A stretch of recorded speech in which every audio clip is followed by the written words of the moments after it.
নমস্কার বন্ধুরা, তুলিস রেসিপি চ্যানেলে আপনাদের সকলকে স্বাগত জানাই। আজকে একটি সকালের ব্রেকফাস্ট নিয়ে হাজির হয়েছি। করে দেখাবো চৌকো পরোটা আর দোকানের মতো ঘুগনি।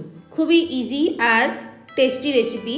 একদম সুন্দর নরম তুলতুলে চৌকো পরোটা বানিয়ে দেখাবো আর ঘুগনি। তো চলুন ভিডিওটা শুরু করা যাক।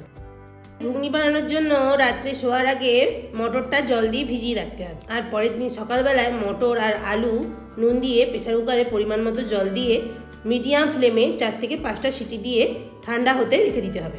এবার চলে আসি পরোটা বানানোতে। একটি পাত্রের মধ্যে 2 কাপ ময়দা আর হাফ কাপ আটা নিয়ে তাতে 2 চামচ তেল দিয়ে আর অল্প একটু নুন দিয়ে আটা ময়দাকে ভালো করে মিক্সড করে দিয়ে ময়ন দিয়ে দিতে হবে।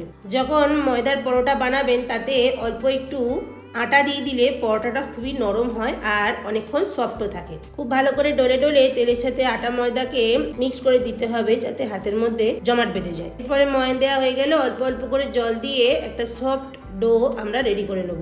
যেমন করে আটা ময়দা মাখতে হয় সেরকম করে ঠেসে ঠেসে খুব ভালো করে 5 মিনিট এরকম করে ঠেসে ঠেসে আটাটা মেখে নিতে হবে। এরপরে অল্প একটু তেল দিয়ে আটাটার 4 ধারটা তেল মাখিয়ে রেখে 10 মিনিটের জন্য রেস্টে রেখে দেবো। এরপর চলে আসি ঘুগনি বানানোতে। প্রেসার কুকারটা ভালো করে ঠান্ডা হয়ে গেছে। এরপরে চেক করে নেবো মটর আর আলু সিদ্ধ হয়েছে কিনা। খুব সুন্দর করে দেখুন মটরটা সিদ্ধ হয়েছে, একদম গলেও যায়নি, একদম গোটা গোটা রয়েছে, আলুও সিদ্ধ হয়ে গেছে। এরপরে কড়াইয়ে তেল দিয়ে দিচ্ছি 2 চামচ মতো সর্ষের তেল দিয়ে তাতে একটা তেজপাতা চিড়ে দিয়ে দিচ্ছি, 1 চামচ জিরে, একটা শুকনো লঙ্কা আর দারচিনি আর ছোট এলাচ দিয়ে ভালো করে ফোড়ন দিয়ে নেব।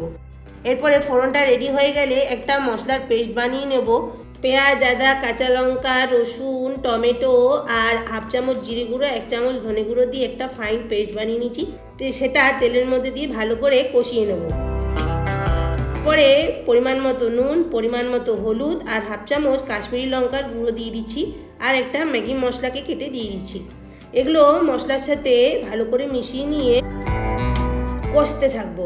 যত নেড়ে নেড়ে কষতে থাকবেন তত যে কোনো সবজির টেস্টটা খুব ভালো হয়।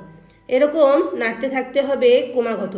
ভালো করে নাড়তে নাড়তে এরপরে ঢাকা দিয়ে 5 মিনিট রেখে দেবো যতক্ষণ না মশলা থেকে তেল ছেড়ে আসে। 5 মিনিট পরে ঢাকনাটা খুলে নিচ্ছি।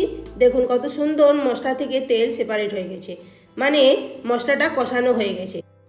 এরপরে 1 মিনিট সতে করে নিয়ে যে মটরগুলো সিদ্ধ করে নিয়েছিলাম আলুর সাথে মশলার সাথে দিয়ে ভালো করে মিক্স করে নেব। আলুগুলো আমি গোটা গোটা সিদ্ধ করেছিলাম। এরপর খুন্তি দিয়ে ছোট ছোট টুকরো করে দিচ্ছি।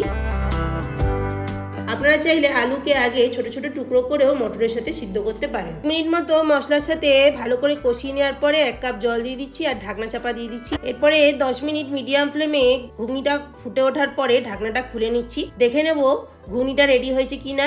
এরপরে হাফ চামচ গরম মশলা দিয়ে ভালো করে ঘুগনিটা মশলার সাথে মিশিয়ে নেব। একটু নুনটা চেক করে নেবো আর অল্প পরিমাণ নুন দিয়ে স্বাদটা অ্যাডজাস্ট করে নেব। এরপরে ঘুগনি ঠান্ডা হয়ে গেলে দেখবেন জল জল কেটে আসে, সেইটা কাটানোর জন্য অল্প একটু আটা গুঁড়ো দিয়ে ভালো করে ঘুগনির সাথে মিশিয়ে নিচ্ছি। ঘুগনিটা একদম রেডি হয়ে গেল। এরপরে ময়দা মাখাটাকে কভারটা খুলে নিয়ে আরও 5 মিনিট ভালো করে মেখে নেব যাতে ময়দা মাখাটা একদম সফট হয়ে যায়। এরপরে 2 ভাগে ভাগ করে নিচ্ছি আর ছোট ছোট লেচি কেটে নিচ্ছি পরোটা। এরপরে এক একটা লেচিকে গোল করে নিয়ে তার উপর অয়েল ব্রাশ করে নিয়ে প্রথমে আপনারা যেমন পারবেন সেমন শেপে একটু পাতলা করে বেলে নেবেন। আমি এখানে প্রথমে সার্কেল শেপে পাতলা করে বেলে নিচ্ছি। এরপরে এর ওপরে অল্প পরিমাণে একটু তেল লাগিয়ে নিচ্ছি আর একটুখানি ময়দা ডাস্ট করে নিচ্ছি আর রুটিটার মধ্যে ভালো করে ময়দাটাকে মাখিয়ে নিচ্ছি। এরপরে 4 ধারটা এরকম একের ওপর এক বসিয়ে দিয়ে একটা স্কোয়ার শেপ বানিয়ে দেবো। যেমন করে মোগলাই পরোটা বানাই ঠিক সেমন করে বানিয়ে নেব। দেখুন স্কোয়ার শেপ হয়ে গেল। এরপরে এর ধার বরাবর আমরা পাতলা করে বেলে নিলেই পরোটাটা চৌকো পরোটা রেডি হয়ে যাবে। মোটা করে কিন্তু বেলা যাবে না, একদম পাতলা করে বেলতে হবে, তবেই শেপটা ভালো করে ফুটে উঠবে। পরোটাটা বেলতে বেলতে গ্যাস জ্বালিয়ে একটা তাওয়া গরম হতে দিয়ে দেবেন। তাওয়া যেন একদম খুব গরম থাকে। এরপর গরম তাওয়ায় একটা একটা করে পরোটা এরকম বেলে বেলে প্রথমে একটা পিঠ ভালো করে সেঁকে নিতে হবে, তারপরে খুন্তি দিয়ে উল্টে আরেকটা পিঠ সেঁকে নিতে হবে। তারপরে 2 চামচ তেল ধার বরাবর দিয়ে দেবো। তেল দিতেই দেখবেন পরোটাটা খুব সুন্দর করে ফুলে উঠবে। দেখুন কত সুন্দর করে পরোটা ফুলে উঠেছে। 2 চামচ তেল দিয়ে একটা ধার ভালো করে তেল মাখিয়ে নিয়ে উল্টে দিলেই আরেকটা ধারে খুব সুন্দর করে তেল অটোমেটিক লেগে একটা পিঠ সুন্দর করে ফ্রাই হয়ে যাবে। দেখুন কত সুন্দর গোল্ডেন কালার চলে এসছে। এরপরে খুন্তি দিয়ে ফ্লিপ করে নিয়ে আরেকটা পিঠ ভালো করে ভেজে নিতে হবে। তাহলেই এরকম গোল্ডেন কালার হয়ে আসলেই পরোটাটা খুব সুন্দর করে রেডি হয়ে যাবে। দেখুন স্কোয়ার পরোটা খুব সুন্দর করে রেডি হয়ে গেল। এরপরে একটা একটা করে আমি পরোটা এরকম ভেজে হটপটে তুলে রাখবো। তো বন্ধুরা, সকালে ঝটপট বানিয়ে ফেলুন এরকম স্কোয়ার পরোটা আর ঘুগনি দিয়ে সার্ভ করুন আপনার প্রিয়জনদের। রান্নাটা একটু ভালো লেগে থাকলে অবশ্যই একটি লাইক করবেন, শেয়ার করবেন, সাবস্ক্রাইব করবার অনুরোধ রইল। Thanks for watching.